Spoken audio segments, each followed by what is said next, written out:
এই যে নয় তোরা আসল বাড়ি, কবর যে তোর আসল ঠিকানা। বলেন না, এই যে নয় তোরা আসল বাড়ি, কবর যে তোর আসল ঠিকানা। ফিরআউন ছিল, নমরুদ ছিল, কারুন ছিল, সাদ্দাত ছিল, হামান ছিল, আবু জাহাল ছিল, আবু লাহাব ছিল, উতবা ছিল, সায়বা ছিল। এরা দুনিয়া আছে না জমিন থেকে বিদায় হয়ে গেল। আমার গোটা দুনিয়ার মধ্যে সব থেকে দামি মানুষ আদম আলাইহিস সালাতু ওয়াস সালাম, পয়গম্বর ইব্রাহিম আলাইহিস সালাম, পয়গম্বর ইসহাক আলাইহিস সালাম, পয়গম্বর ইয়াকুব আলাইহিস সালাম, পয়গম্বর মুসা আলাইহিস সালাম, পয়গম্বর ঈসা আলাইহিস সালাম, পয়গম্বর ইউসুফ আলাইহিস সালাম, পয়গম্বর নূহ আলাইহিস সালাম, আখির জামানার পয়গম্বর জনাব মুহাম্মদুর রাসূলুল্লাহ সাল্লাল্লাহু আলাইহি ওয়াসাল্লাম। গোটা পৃথিবীর মধ্যে সব থেকে দামি মানুষ, ভালো মানুষ, এরাও দুনিয়া আছে না জমিন থেকে বিদায়। বুঝে গেল, ভালো মানুষও দুনিয়ায় থাকবে না, খারাপ মানুষও দুনিয়ায় থাকবে না, সুন্দর মানুষটাও দুনিয়ায় থাকবে না, কালো মানুষটাও দুনিয়ায় থাকবে না, কোটি কোটি টাকার মালিক তারাও দুনিয়ায় থাকবে না, রাস্তার ফকির এই মানুষটাও দুনিয়ায় থাকতে পারবে না, কোটি হাজার ক্ষমতা নাই এই মানুষটাও থাকতে পারবে না। আমার দেশে যিনি প্রধান তিনিও ক্ষমতা, তিনিও চিরজীবন থাকতে পারবেন না। ঠিক নামে দেখছি যেদিন বিদায় হওয়া লাগবে, অন্ধকার কবর, 3.5 হাত মাটির ঘর, এটা জীবনের সব থেকে বড় আপন। ঠিক নিরাশ করে বাদশাহ রশিদের দিকে তাকায় বলে, ও বাদশাহ, আপনি যে বাড়িটার মধ্যে থাকেন এই বাড়িটা আপনি তৈরি করেছেন? বলে, না না, এই বাড়ি তৈরি করেছেন আমার দাদা। বলে, আপনার দাদা কোথায়? বলে, দাদা জমিন থেকে বিদায় হয়ে কবরে চলে গিয়েছে। আপনার দাদা বিদায় হওয়ার পর এই বাড়ির মালিক কে ছিল? বলে, আমার বাবা। কই আপনার বাবা? বলে, আমার বাবা জমিন থেকে বিদায় হয়ে কবরে চলে গেল। এরপরে মালিক কে? বলে, এখন আমি মালিক। আপনি মনে হয় চিরজীবন থাকবেন? বলে, না না, আমিও চিরজীবন থাকবো না। আপনার পরে মালিক কে? বলে, আমার পরে আমার সন্তান। আপনার সন্তান বুঝি চিরজীবন দুনিয়া থাকবে? বলে, না না, আমার সন্তান জমিন থেকে বিদায় হওয়ার পরে এই বাড়ির মালিক হবে আমার নাতি। আপনার নাতি চিরজীবন থাকবে? বলে, না না, তারপরে হবে তার সন্তান। এমন করে করে করে করে এক একজন এক এক বাড়ির মালিক হবে, কেউ চিরস্থায়ী থাকবে না। ভালো লেগে বলে, বাদশাহ নামদার, এই বাড়িটা তো তাইলে চিরস্থায়ী বাড়ি না, এটাকে আপনি রাজপ্রাসাদ বলেন, কিন্তু রাজপ্রাসাদ না, এটা তো মুসাফিরখানা। কিন্তু তাকে দেখেন বাদশাহ, ওই যে কবর, এই কবরটা আসলে স্থায়ী ঘর, এটা বাড়ির কোনো পরিবর্তন না।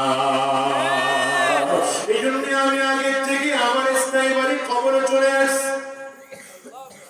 আমি এখানে এসে আগে বলেন বলেন, এগুলো কিসব?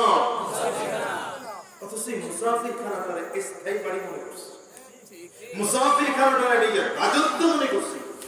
আপনি দেখেন তো, যে জমিনটার মধ্যে বসা, এই জমিনের এখন যিনি মালিক, 50 বছর আগে উনি মালিক ছিল না? খুঁজলে দেখবেন না, হয়তো তার বাবা ছিল অথবা তার দাদা ছিল। আবার পেছনে সামনের 50 বছর পরে যান, দেখবেন এই জায়গার মালিক অন্য কেউ। কি কথা বলেন? যেই বাড়িটাতে আপনি বসবাস করতেছেন, এই বাড়িটার মালিক হয়তো 20, 25, 50 বছর আগে আপনি ছিলেন না। আবার আগামী 50 বছর পরে যান, দেখবেন আপনি মালিক থাকবেন। এটা দুনিয়া, এর নামই দুনিয়া। এই দুনিয়ার বাস্তবতা যে মানুষটা বুঝে, সেই মানুষ দুনিয়ার পিছনে দৌড়ায় না, সেই মানুষ আখিরাতের পিছনে দৌড়ায়। এজন্য বলছি, দুনিয়ার হায়াতটাকে কিয়ামতের ময়দানে কেমন মনে হবে? যে এক ঘরের এক দরজা দিয়ে ঢুকলাম আর আরেক দরজা দিয়ে বের হয়ে গেলাম। এই যে কতটুকু সময়, 5, 10, 15, 20 সেকেন্ড অথবা 1 থেকে 2 মিনিট সর্বোচ্চ ধরেন, এই সময়টুকু দুনিয়ার হায়াত কেমন হয়? আরে ভাই, বনি ইসরাইলের মানুষরা তো হায়াত পাইতো লম্বা, এই নবীর উম্মতের তো এই লম্বা হায়াতের ব্যবস্থাও নাই। মুসা আলাইহিস সালামের কাছে একজন মহিলা গেছে, মহিলা গিয়েছেন তো 80 বছরের এক বাচ্চারে নিয়ে গেছে। বাচ্চার বয়স কত? 80 বছরের এই বাচ্চারে নিয়ে আপনার মুসা আলাইহিস সালামের সামনে দাঁড় করায়, হুজুর আমার এই বাচ্চাটার জন্য দোয়া করে দেন, আল্লাহর জন্য হায়াত বাড়ায় দেন। মুসা আলাইহিস সালাম বলেন, মা আপনার বাচ্চার বয়স 80 বছর, 80 বছরের বাচ্চার হায়াত বাড়ানোর দোয়া চাইতে আসছেন, মানে তারা ওই 80 বছরের বাচ্চা মানে হাফ প্যান্ট পরে না, এরকম হায়াত পেতো 2000 বছর হায়াত পেতো, 2224 বছর হায়াত। মুসা আলাইহিস সালাম বলেন, মা আপনার জানা আছে শেষ নবীর উম্মতদের গড় বয়স কত? মাত্র 40 থেকে 60 বছর। 40 থেকে 60। মহিলা আশ্চর্য হয়ে গেছে, কি বলেন? এখন ইয়াসনাউনাল বাইত, তারা কি ঘর বাড়িটা বানাবে, রাস্তায় ঘুমাবে? এই ছোট্ট দুনিয়ার হায়াতের জন্য দুনিয়াতে কত পরিকল্পনা, কত চিন্তা, কত ফিকির। বলো তো বুদ্ধিমান, এই বুদ্ধিমান যারা বসে আছে, বলেন তো আখিরাতের জন্য কি করছে, পরকালের জন্য কি করছে, কবরের জিন্দেগির জন্য কি করছে? দুনিয়াতে গরমের দিনে গরম লাগে এই জন্য এসি লাগাইছে, ঠান্ডার দিনে ঠান্ডা লাগে এই জন্য হিটার লাগাইছে। কি কথা মনে লাগে? এরপরে ঠান্ডা মানে না কম্বল কিনছে। তো বলেন কিয়ামতের ময়দানে কবরের মধ্যে যে কম্বল থাকবে না, কবরের মধ্যে যে এসি থাকবে না, কবরের মধ্যে যে বাহারে বালিশ থাকবে না, কবরের মধ্যে মাটি, ডানেও মাটি, বামেও মাটি, সামনেও মাটি, পেছনেও মাটি, উপরেও মাটি, নিচেও মাটি। বুদ্ধিমান সমাজ প্রশ্ন রাখলাম, চিন্তা করবেন আজকে ঘুমানোর সময় বালিশের সাথে মাথা রাখা এই কবরের জিন্দেগির জন্য করলাম। যদি কিছুই করতে না পারি তাহলে বুঝে যাবে এখন বুদ্ধিমান হইতে পারি নাই, টাকাওয়ালা হইছি। ঠিক, টাকাওয়ালা হইছি ঠিকই, কিন্তু কি হইতে পারি নাই। যে কবরের কথা চিন্তা করে হযরত ওমর কান্না করছে, আবু বকর কান্না করছে, ওমর ফারুক কান্না করছে, উসমান বিন আফফান কান্না করছে, সেই কবরের চিন্তা আপনার আমার মধ্যে প্রয়োজন আছে। আরে হযরত ওমর রাদিয়াল্লাহু আনহুকে ছুরি মারছে কাফের, ইন্তেকালের আগ মুহূর্তে এত জোরে ছুরির আঘাত পেটের খাদ্যথলি কেটে গেছে। আল্লাহু আকবার। চিকিৎসকরা এসে পরামর্শ করলো, পরামর্শ করে জানাইলো আমার খাদ্যথলি কেটে গেলে রোগী বাঁচানো যায় না, মনে হয় আপনিও বাঁচবেন না, খুব দ্রুত আপনি চলে যাবেন, আপনার পরের খলিফাতুল মুসলিমিন কে হবে নির্ধারণ করে ফেলেন। আল্লাহু আকবার। কোনো কথা না বইলা নিজের সন্তানরা ডাক দিয়েছেন, আব্দুল্লাহ ইবনে ওমরকে নিজের সন্তান আব্দুল্লাহকে ডাক দিয়েছে, আসো। কেন? তুমি আম্মা জান আয়েশা সিদ্দিকার কাছে একটু যাও, গিয়ে বলবা আমি যখন জমিন থেকে বিদায় হয়ে যাব আমার কবরটা যেন নবীর আর আবু বকর সিদ্দিকের পাশে। আলহামদুলিল্লাহ। আপনারা জানেন কিনা আমার নবীর এখন যেখানে রওজা, এটা আমার আম্মা জান আয়েশা সিদ্দিকা রাদিয়াল্লাহু আনহার ঘর ছিল, নবীজি এখানেই ইন্তেকাল করছেন, ওখানেই নবীকে দাফন করেছেন। আম্মা জান আয়েশা সিদ্দিকা রাদিয়াল্লাহু আনহা নবী ইন্তেকালের পরে ওখানে দাফন দিয়া একটুখানি আরেকটা কবর হয় এমন জায়গা রেখা ওয়াল তুলে ওই সাইডে বসবাস করত। মনে মনে কি চিন্তা যে এই কবরে আমি মারা গেলে নবীর পাশের কবরটা যেন আমার হয়, যেহেতু ঘরটা আমার। কিন্তু 2 বছর হয়ে গেল আবু বকর সিদ্দিক রাদিয়াল্লাহু আনহু নবীর পরে খলিফাতুল মুসলিমিন। একদিন এসা জিজ্ঞাসা করে আম্মা জান আয়েশা সিদ্দিকারে মারে একটা কথা বলতে মনে চায়, বলবো? অনুমতি দিলে তুমি বলবো। নিজের মেয়ে তো, যদিও নবীজির স্ত্রী কিন্তু আবু বকর সিদ্দিকের মেয়ে, তুমি যদি অনুমতি দাও বলবো। কি কথা? বলে আমার মনটা খুব চায় আমার নবীরে ছাড়া তো আমি মক্কার জিন্দেগিতেও ছিলাম না, নবীরে ছাড়া মাদানী জিন্দেগিতেও ছিলাম না। হিজরতের রাতে কেউ কে সাথে নেয়নি, কিন্তু নবী আমাকে নিয়েছে। কারণ স্যার আমি নবীরে ছাড়া এক মুহূর্ত থাকবে এটা পারি না। তুমি যদি আমার একটু অনুমতি দাও, আমি নবীর পাশের খবরটা যেন আমার হয়।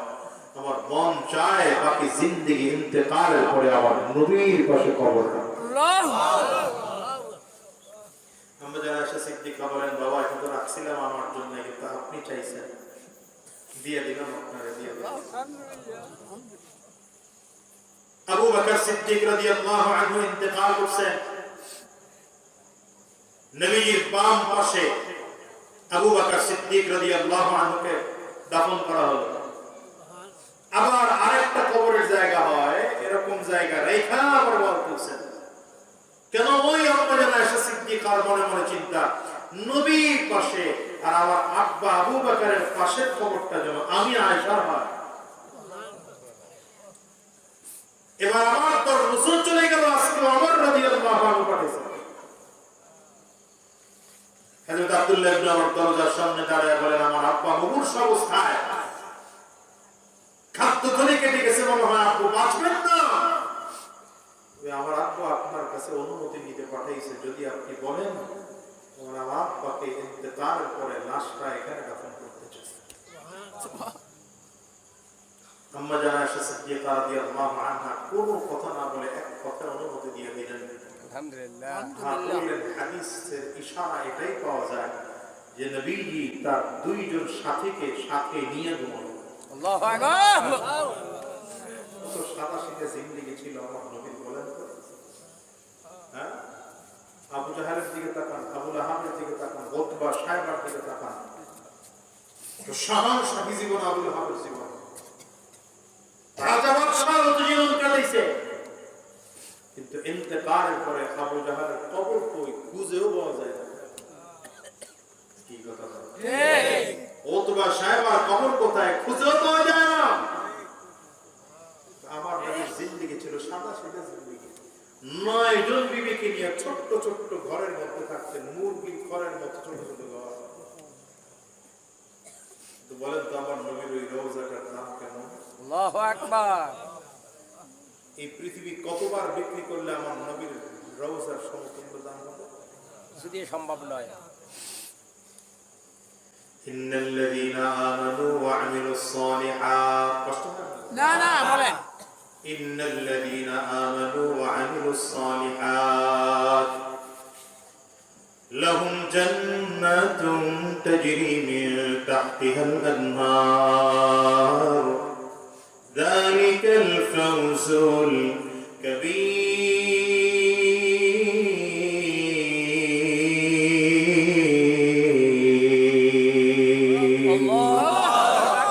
আল্লাহ তাআলা বলেন, যার মধ্যে ঈমান আছে আর নেক আমল করতে পারে, যেই মানুষটা ঈমান আনবে আর নেক আমল করবে, আমি আল্লাহ এই মানুষটা দুনিয়া থেকে বিদায় নিতে দেরি হবে, আমি আল্লাহ পাকের জান্নাত তাকে দিতে দেরি হবে না।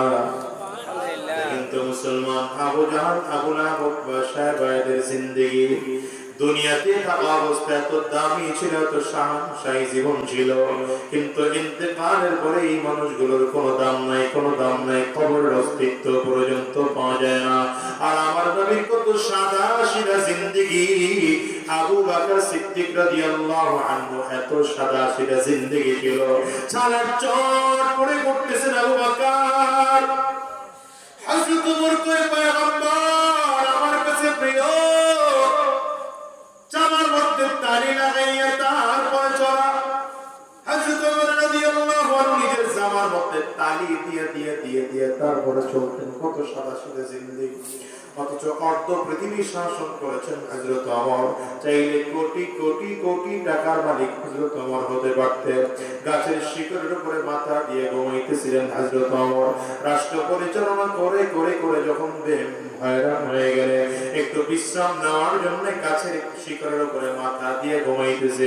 গোটা পৃথিবীর মানুষকে বুঝাইতে চায়, মানুষরে কোটি কোটি টাকা নাড়াচাড়া করতে পারে, অর্ধ পৃথিবী শাসন করতে পারে, কিন্তু সাবধান, দুনিয়া কলিজার মধ্যে ঢুকে নাই, দুনিয়া পায়ের তলা।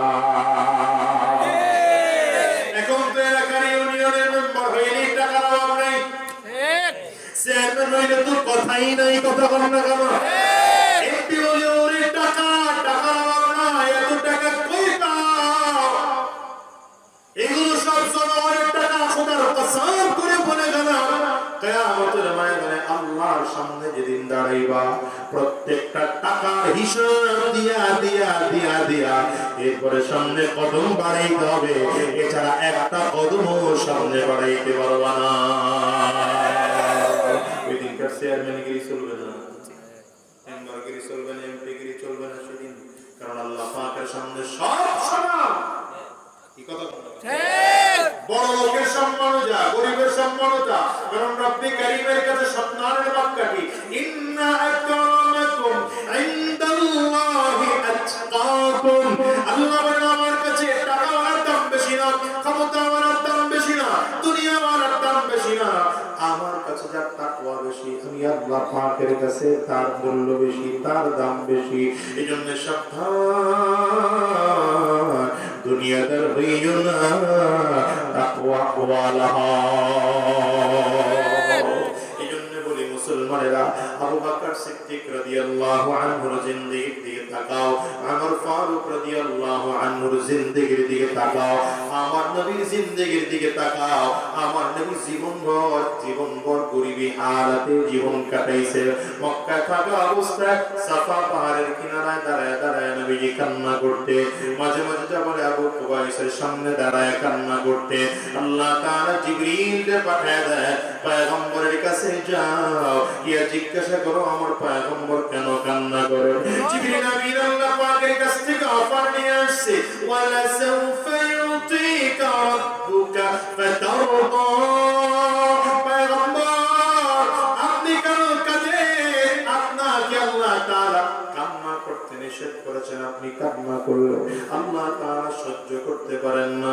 আপনি যদি চান সাফা পাহাড়কে স্মরণ বানায় দেওয়া হবে, মারওয়া পাহাড়কে স্মরণ বানায় দেওয়া হবে, জবালে আবু কুবাইসকে স্মরণ বানায় দেওয়া হবে। আপনি চাইলে এখান থেকে খরচ করতে পারবেন। আমার নবী তখন বলেছেন আমার লাগবে না, আমার লাগবে না। চলে আসলেন মদিনায়। মদিনায় আসার পরে নবীজি উহুদ পাহাড়ের কিনারায় দাঁড়ায় কান্না করে। জিবরিল আমিন আবার আসছে, পয়গম্বর আপনি যদি চান উহুদ পাহাড়কে পুরোটা স্মরণ বানায় দেওয়া হবে। 7 কিলোমিটার লম্বা পাহাড়, এই বিশাল পাহাড় আল্লাহ তাআলা স্মরণ বানায় দিবে। আল্লাহ নবীকে আল্লাহ তাআলা অফার দিয়েছেন, পয়গম্বর উহুদ পাহাড়কে স্মরণ বানায় দেওয়া হবে, তারপরে আপনি কান্না করবেন না। নবী আমার আল্লাহ পাকের কাছে বলেন, আল্লাহ আমার সম্পদ লাগবে না, টাকা লাগবে না, স্বর্ণ লাগবে না, বিশাল অট্টালিকা লাগবে না। আল্লাহুম্মা আহয়িনি মিসকিনা ওয়া আমিতনি মিসকিনা ওয়াহশুরনি ফি জুমরাতিল মাসাকিন। নবী আমার বলে, আল্লাহ আমার সম্পদ চাই না, দুনিয়াতে যতদিন রাখবেন মিসকিন অবস্থায় রাখবেন, গরিব অবস্থায় রাখবেন, যেদিন জমিন থেকে নিবেন সেদিন গরিব অবস্থায় জমিন থেকে নিয়ে কিয়ামতের ময়দানে যেদিন উঠাইবে, নবী দোয়া করেন, আল্লাহ আমাকে ফকির গরিবদের সাথে আমি নবীরে উঠাইবে। ও দুনিয়ার মুসলমানেরা, আমার নবীর কত সাদা সিধা জিন্দেগি জানো? কিন্তু আজকে দেখো রাহমাতুল লিল আলামিন ইন্তেকালের পরে আমার নবীর রওজার কত দাম, আবু বকর সিদ্দিকের কবরের কত দাম, ওমর ফারুকের কবরের কত দাম।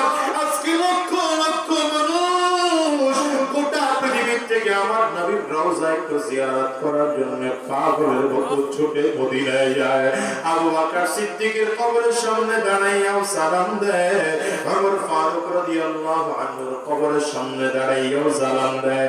আমি মাঝে মাঝে বলি, বাজার এই বাংলাদেশ থেকে হাজী সাহেবরা যখন মক্কা মুকাররমায় যায়। মক্কায় যাওয়ার পরেই তো হজের আহকামগুলো শেষ হয়ে গেল, কারণ মিনা, মুজদালিফা, আরাফাতের ময়দান সব তো মক্কা এলাকার মধ্যেই। ওখান থেকে তো মদিনায় যাওয়া লাগে না। কেউ যদি মদিনায় না যায় তাইলেও তার হজ কমপ্লিট হয়ে যায়। আর উমরা করতে গেলে তো আরো সংক্ষিপ্ত।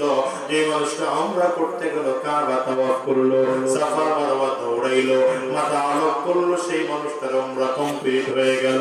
কিন্তু এরপরে আল্লাহর নবীর কিছু পাগল এমন আছে, এরা হজের কাম শেষ কইরা মদিনার দিকে দৌড়ায়। মক্কা থেকে 450 কিলোমিটারের পর এরা মদিনায় যায়। কেন যায় জানো? কারণ মনে মনে চিন্তা, যে নবীর জন্য জাহান্নামের আযাব থেকে বাঁচার রাস্তা পাইলাম, যে নবীর জন্য জান্নাতের পথ খুঁজে পাইলাম, যে নবীর জন্য ঈমানের রাস্তা পাইলাম, যে নবীর জন্য কোরআনের মতো ধর্মীয় দামি গ্রন্থ পাইলাম, যে নবীর জন্য আল্লাহ পাকের পরিচয় পাইলাম, সেই নবী তো মক্কায় থাকে না, সেই নবী তো আমার মদিনায় থাকে। আমার মদিনার নবীরে না দেখা আবার বাংলাদেশে ফিরে যাব না। এরা মদিনার দিকে দৌড়ায়। কত হাজিদেরকে দেখেছি মদিনার দিকে গাড়িগুলো ঢোকে, আর এদের চোখের পানিগুলো ফেলে ফেলে আল্লাহ পাকের কাছে কান্না করে, আর ডেকে ডেকে বলে, ওগো মালিক, কোথায় তোমার নবীর রওজা, কোথায় তোমার নবীর রওজা, কোথায় তোমার নবীর রওজা? মক্কা মদিনার কত কাফিররা না তোমার নবীরে দেখলো, আমরা ঈমানদার হইয়াও তোমার নবীরে দেখতে পারলাম না। আহারে, তোমার নবীরে তো ঈমানদার হইয়াও দেখতে পারলাম না। কত হাজী সাহেবরা নবীর সবুজ গম্বুজের দিকে তাকায়, আর তাকায় তাকায় বলে, ভাবি, ওই সবুজ গম্বুজ যদি এত সুন্দর হয়, তোমার নবী না জানি কত সুন্দর।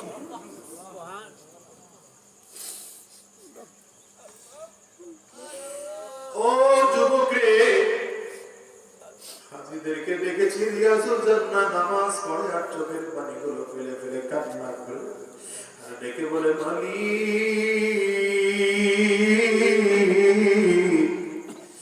এটাই তো তোমার নবীর স্মৃতি বিজড়িত জায়গা, এখানেই তো তোমার নবী দাঁড়ায় তাহাজ্জুদের নামাজ আদায় করে। এখানে তোমার নবীর কত চোখের পানি, এখান থেকেই তো হেঁটে হেঁটে তোমার নবী গিয়া নামাজে আদায় করতেন, এখানেই তো তোমার নবী বসে থাকতেন। আল্লাহ, এখানেই তো তোমার নবী সাহাবায়ে কেরামদের সাথে আলোচনা করতেন। আজকে রাহমাতুল লিল আলামিন তোমার নবী নাই। ও খোদার মালিক, তোমার নবীকে একটা বার হলো স্বপ্নে দেখবার সুযোগ করে দিও। এই দুনিয়ার যুবকেরা শোনো, তোমরা তো আমেরিকায় যাওয়ার জন্য পাগল, Chinese, Japan, German, Indonesia, France, মালয়েশিয়ায় যাওয়ার জন্য পাগল। বলো তো, আমার নবীর মদিনা কি তোমাদের দেখতে মনে চায় না? আমার মালিকের ঘর কাবা কি তোমাদের দেখতে মনে চায় না? মুসলমান যুবক রে, আমেরিকায় যাও, Chinese, Japan, German, Indonesia, France, মালয়েশিয়ায় যাও, আমার নবীর মদিনায় যাইতে কার কার মনটায় চায়? দুইটা হাত দেখা, চোখের পানি ফালাইয়া চিৎকার করে জোরে ডাক দাও না, আল্লাহ।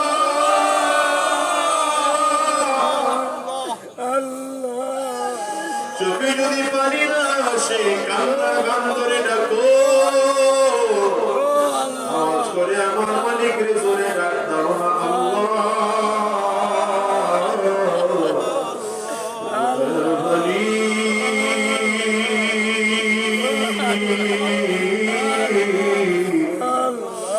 যতজন গোলাম তোমার দুই হাত উঁচু করে আল্লাহ, তোমার নবীরে দেখি নাই, তোমার নবীরে দেখি নাই, তোমার নবীরে দেখি নাই। জীবনে একটা বার যদিও তোমার নবীর রওজা না দেখাইয়া, কাবা তাওয়াফ না করাইয়া, আল্লাহ জমিন থেকে নিও না, নিও না, নিও না। চিল্লাইয়া আওয়াজ করে বলো না, মনের মাধুরী মিশিয়ে হৃদয়টা বোঝা চিৎকার করে জোরে বলো না আল্লাহুম্মা আমিন। ও দুনিয়ার মুসলমানেরা, হিসাব মিলাও, হিসাব মিলাও। আমার নবীর রওজার কত দাম, রওজার কত দাম, এত দাম কেন জানো? ঈমানের কারণে এত দাম। আমার নবীর সাহাবায়ে কেরামদের ঈমানের কারণে এত দাম, আমলের নেক আমলের কারণে এত দাম। ওই জন্য নবীজি বলেছেন, বুদ্ধিমান সেই মানুষটা যে দুনিয়াতে থাকা অবস্থায় মৃত্যুর পরের জীবনের জন্য ভালো আমল করে। এ বাজার, আমিও তোমাদেরকে বলে যাই, শোনো, এই দুনিয়ায় কয়দিন থাকবা বলো? আজ আছি, আগামী কালকে দুনিয়ায় বাঁচবো এমন কিন্তু কোনো গ্যারান্টি নাই। এই দুনিয়াতে আসার সিরিয়াল আছে বাজার, যাওয়ার কিন্তু কোনো সিরিয়াল নেই। হিসাব দিলাম, নবীর মহব্বত করে যার মধ্যে ঢোকাও।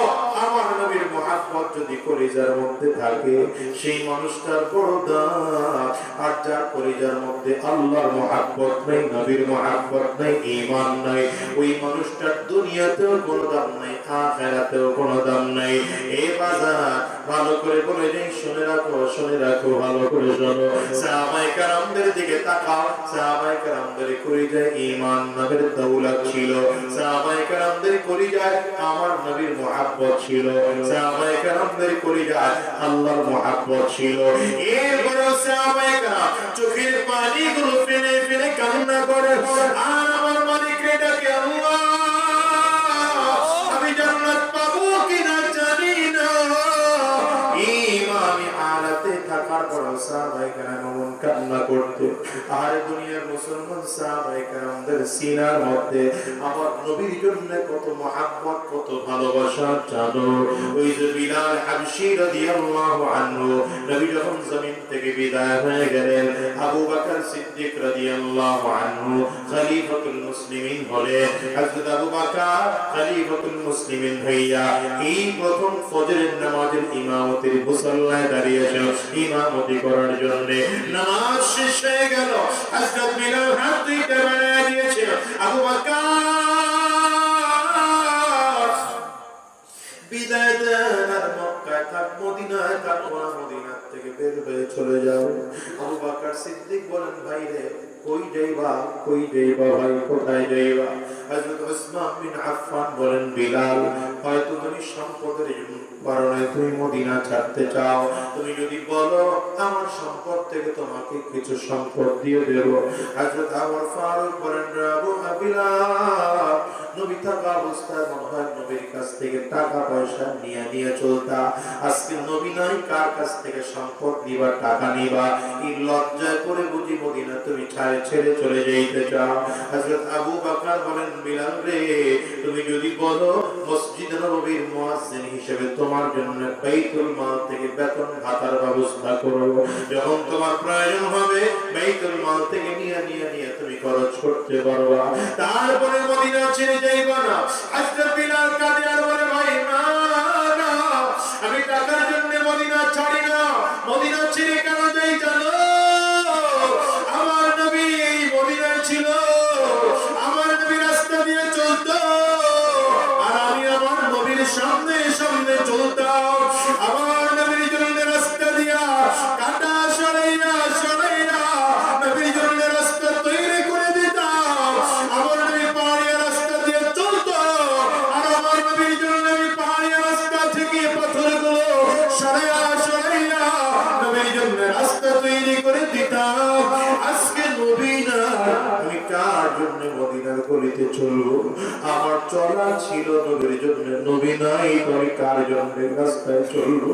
ওরে সাহাবীরা, জানো আমার নবী যখন মসজিদ নববীর দিকে আসতে, আমি নবীজির আশা দেখে দৌড়ায় মসজিদ নববীর দরজার সামনে এসে দাঁড়াইয়া যাইতাম। নবীজি জুতা মুবারক খুলে মসজিদের মধ্যে ঢুকবে, আর আমি আমার নবীর জুতাটা আমার বুকের মধ্যে দিয়ে লাগাইব। আজকে তো আমার নবী নাই, আমি কার জুতা নেব, কার জন্য রাস্তায় চলবো? সাহাবায়ে কেরাম বলেন, বিলাল রে, তুমি একাই কি নবীরে ভালোবাসো? আমরা কি নবীরে ভালোবাসি না? আমরাও তো নবীরে ভালোবাসি। ভালোবাসি। হযরত বিলাল কয় ভাইরে হয়তো তোমরা ভালোবাসো আমিও নবীরে ভালোবাসি, তবে হয়তো তোমরা আমার নবীর কবরের দিকে তাকাইলে সহ্য করতে পারো, আমার নবীর রওজার দিকে তাকাইলে সহ্য করতে পারো, কিন্তু আমি বিলাল যখন আমার নবীর রওজার দিকে তাকাই আমার কলিজাটা ফেটে যায়, আমি সহ্য করতে পারি না। আমার ছেড়ে দাও, ছেড়ে দাও, মদিনা ছেড়ে চলে যাব। সবার কাছ থেকে অনুমতি নিয়ে বিদায় হয়ে চলে গেলেন হযরত বিলাল। সিরিয়ার দামেস্কে চলে গেলেন। একদিন দুই দিন মায়ের মুসলমান টানা 6 মাস হয়ে গেল হযরত বিলাল মদিনায় আসে না। হঠাৎ করে বিলাল স্বপ্ন দেখে রাহমাতুল লিল আলামিন ডাক দেয়, বিলাল রে, হে রে, আমারে কি দেখতে মনে চায় না? ও বিলাল, আমি নবীর কবরের পাশে কি তোর দাঁড়াইতে মনে চায় না? আমি নবীর রওজার পাশে তো আবু বকর দাঁড়ায়, ওমর দাঁড়ায়, উসমান দাঁড়ায়, আলী দাঁড়ায়, সবাই তো দাঁড়ায়, বিলাল তুই কই?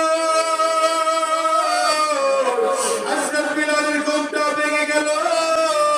হযরত বিলাল ঘুম ভাঙলে মদিনার দিকে দৌড়াইতে আরম্ভ করেছে। মদিনার গলিতে গলিতে হাঁটে, আর মাসুম বাচ্চাগুলো বুঝে না, ওরা দৌড়ে গিয়ে মায়ের কাছে খবর বলে, মাগো মনে হয় নবী 2-1 দিনের মধ্যে মদিনায় চলে আসবে। কেন্দ্রে বলে দেখছি বিলাল মদিনায় আসছে। নবী চলে যাওয়ার পর তো বিলাল চলে গিয়েছিল, বিলাল ফিরে আসছে, মনে হয় আমার নবীও ফিরে আসবে।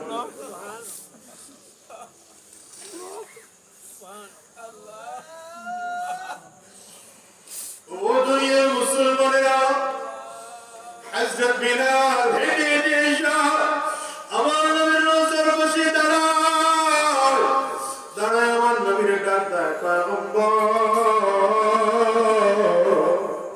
বিলাল রে আসতে বলছি, বললাম রওজার সামনে এসে হাজির।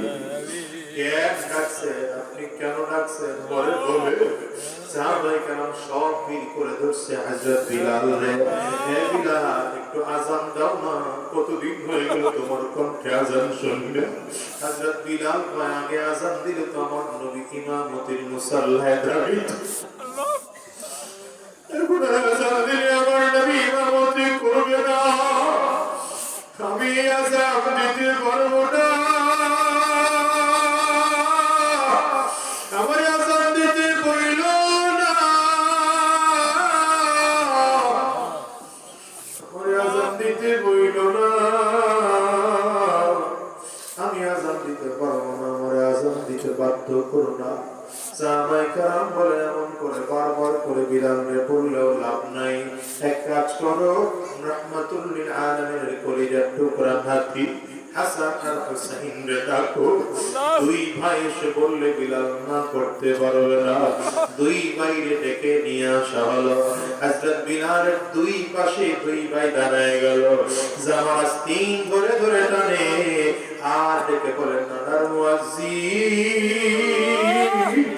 কতদিন হয়ে গেল তোমার কণ্ঠে আযান শুনি না, একটু কি আযান দিয়ে শোনাইবা? হযরত বিলাল চেহারাটা খুলে চোখটা খুলে তাকায় দেখে দুই ভাইয়ের চেহারার সাথে মনে হয় যেন নবীর চেহারা মিল খুঁজে পাওয়া যায়। দুই ভাইয়ের জড়ায় ধরে কান্না করে আর বলে, দেরি করবো না, তোমরা যেহেতু বলছো আমি আমার নবীর মসজিদে আযান দেব। হযরত বিলাল মিনারায় দাঁড়াইলেন আযান দেওয়ার জন্য। আল্লাহু আকবার, আল্লাহু আকবার, আশহাদু আল্লা ইলাহা ইল্লাল্লাহ। আযানের শব্দ শুনে মদিনার সব মানুষগুলো মসজিদে নববীর দিকে আগায়, সব মানুষগুলো ধীরে ধীরে আগায়, বড় ফুর্তি নিয়ে আগায়। বিলালের কণ্ঠের আযান, মাসুম বাচ্চাগুলো দৌড়া মায়ের কাছে চলে যায়, গিয়া বলে, মাগো কাপড় পরা দাও, সুন্দর করে গোসল করাইয়া দাও, জামা কাপড় পরা দাও। ওই যে শোনো, বিলাল আযান দেয়। আগে বিলাল আযান দিলে তো নবী ইমামতি করতো, আজকে বিলাল আযান দিতেছে, মনে হয় আমার নবী ইমামতি করবে। হযরত বিলাল আযান দিতে দিতে দিতে দিতে যখন আমার নবীর নাম উচ্চারণ করা শুরু করলেন, আশহাদু আন্না মুহাম্মাদুর রাসূলুল্লাহ বলতে দেরি হয়, হযরত বিলাল বেহুশ হয়ে চিৎকার দিয়ে জমিনের মধ্যে পড়ে যায়। সব মানুষগুলো দৌড়ে আসছে, বিলাল কি হইল? হযরত বিলাল হুঁশ ফিরে আসে না। লম্বা সময় পরে হুঁশ ফিরে আসলো। হযরত বিলাল কান্না করেন আর বলেন, আমারে আযান দিতে বাধ্য করেছেন। আমি তো আগেই বলছি নবী নাই তো আমি কেমনে আযান দেব? আমি আর আযান দিতে পারবো না। ও দুনিয়ার মুসলমান, এর নাম হলো আশিক। এরা ছিল আশিক রাসূল, এদের মধ্যে ছিল আমার নবীর মায়া। আজকে তোমার আমার কলিজার নবীর জন্য মায়া নাই, আল্লাহর জন্যও মায়া নাই। তোমার আমার কলিজায় ঈমানও নাই, কারণ যার কলিজায় যত বেশি ঈমান, তার কলিজায় নবীর জন্য তত বেশি মহব্বত, আল্লাহর জন্য তত বেশি মহব্বত।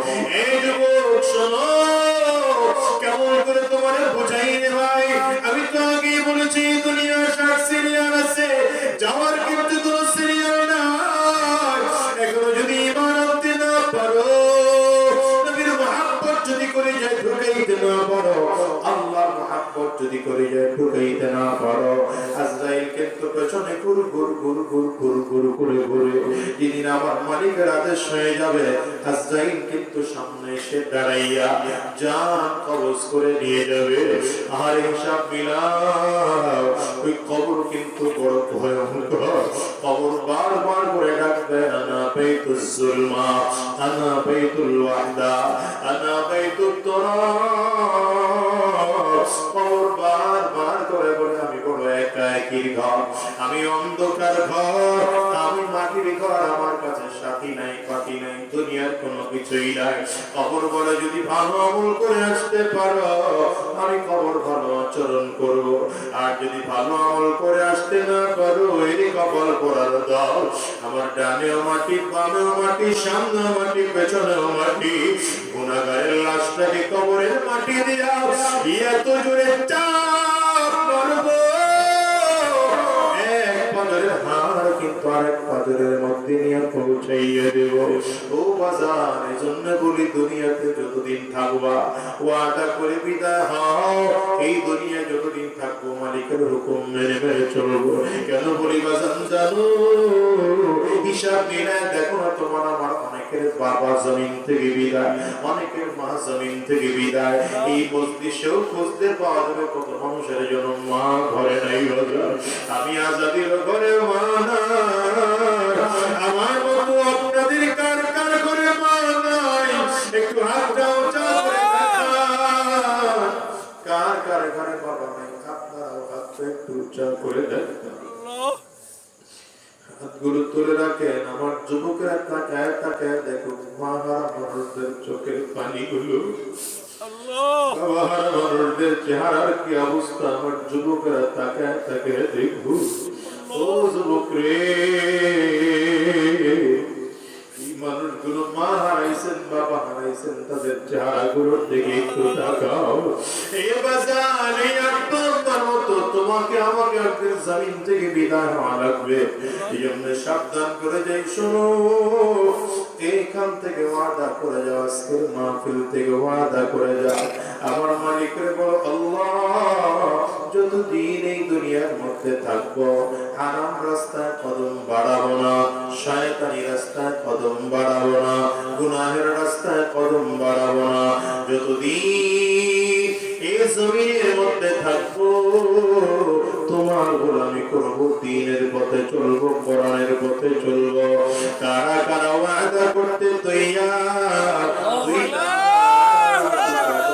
আল্লাহকে দেখাও, আওয়াজ দিয়ে চিৎকার করে জোরে ডাকো আল্লাহ, আরো জোরে ডাকো না আল্লাহ, চিৎকার করে ডাকো আল্লাহ। চোখে পানি না আসলে কান্নার বাঁধ ধরে ডাকো, আর চিৎকার করে জোরে বলো আল্লাহ।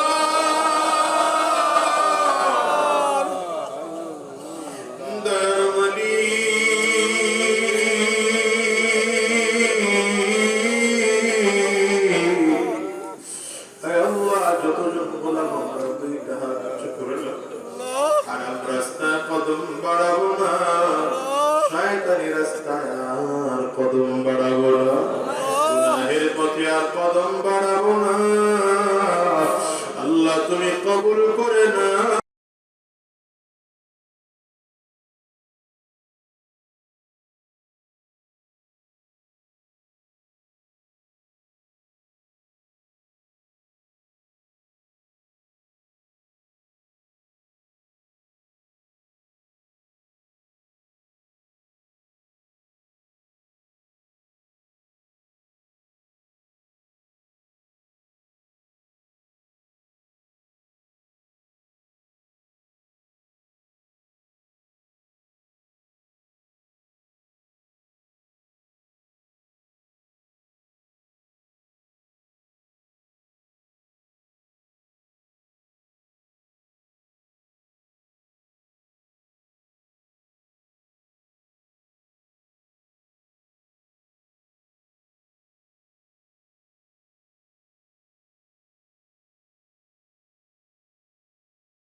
লা ইলাহা ইল্লাল্লাহ লা ইলাহা ইল্লাল্লাহ লা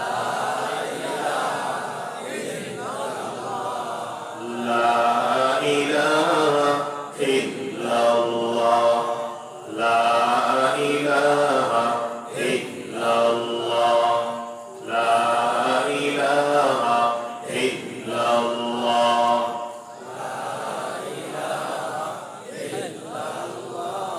লা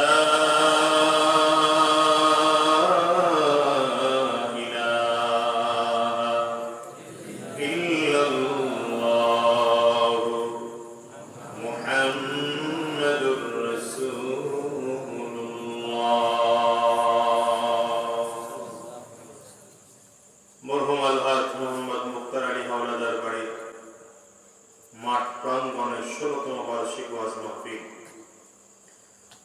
আজকের এই মাহফিলের মুহতারাম সম্মানিত সভাপতি, সম্মানিত প্রধান অতিথি, বিশেষ অতিথি বৃন্দ, সম্মুখপানে সমবেত দিন প্রিয়, ইসলাম প্রিয়, দিনদার, ইমানদার, মুমিন মুসলমান, মর্দে মুজাহিদ ভাইরা, মুরব্বী বাবাজিরা, যুবক বন্ধুরা, কচি কাঁচা মাসুম বাচ্চারা, পর্দার অন্তরালে অবস্থানরত সম্মানিত শ্রদ্ধেয় মা ও বোনেরা,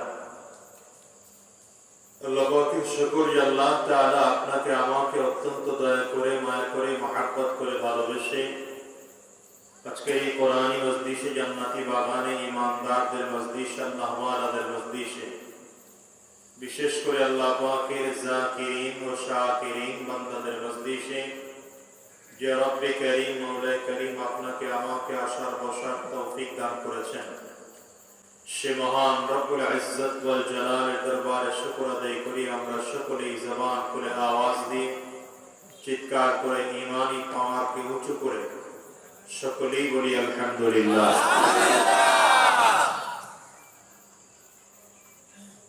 এই দুনিয়াতে আমরা একদিন কেউ ছিলাম না, এখন এই দুনিয়া আছি, আবার সামনে এমন একটা সময় খুব শীঘ্রই আসবে যে আমরা কেউ এই দুনিয়ায় থাকবো না।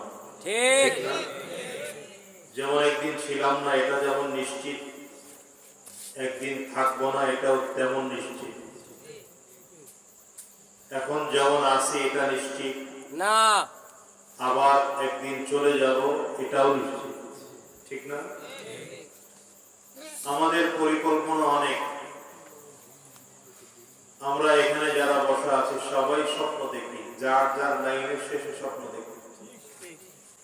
যে বাড়ির কাজ শুরু করছেন সে চিন্তা করেন যে বাড়ির কাজ যেন সম্পন্ন হয়, বাড়ির কাজটা কমপ্লিট করব, এর মধ্যে অমুক রং লাগাবো, অমুক কোম্পানির ইট লাগাবো, চিন্তা করতেছেন আপনি। আবার যে মানুষটা ব্যবসা করতেছে সে ব্যবসা নিয়ে চিন্তা করে যে আমার ব্যবসাটা বড় বানাবো, দোকান আরো বেশি করে নেব, কর্মচারী দোকানে বাড়াবো।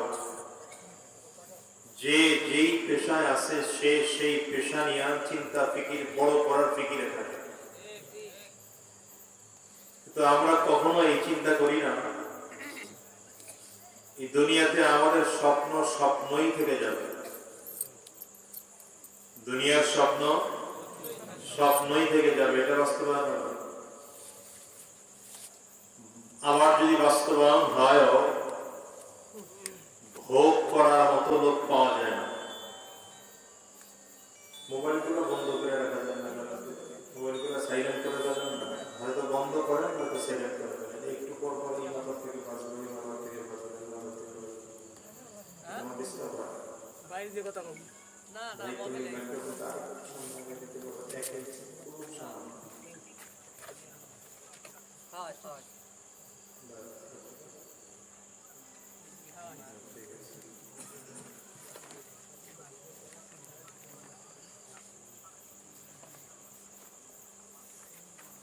এটা নয় কেন, এই সাইডে একটা প্যাকিং দাও।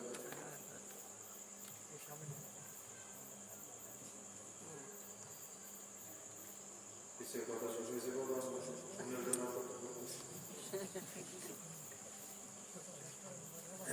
আরো যদি দুই একজনের থাকে মোবাইলের কথা বলা শেষ করে দেবো।